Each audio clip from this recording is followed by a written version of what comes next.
فاسألوا أهل الذكر إن كنتم لا تعلمون. mwanamke. Naam, طيب.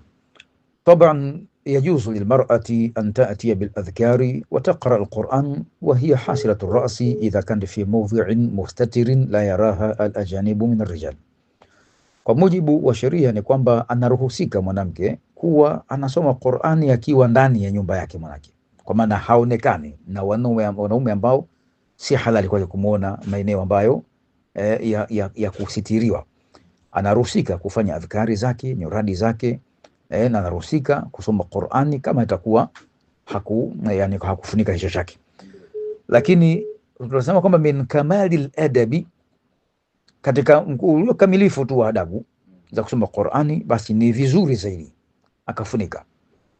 Ikiwa hakufunika haina shida, kwa sababu hakuna dalili sheria imekataza kwamba au imekataza kwamba kuacha kichwa wazi akiwa ndani peke yake mwenyewe, au sehemu ambayo haonekani na watu waliokuwa ni haram kumuona.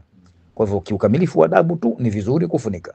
Akiwa hakufunika itasihi kwake, wala haitakuwa dhambi, midhali kwamba hakuna unaka dalili ya kisheria ya kuharamisha au kuwajibisha kwamba lazima afunike nywele zake, na hiyo si sala.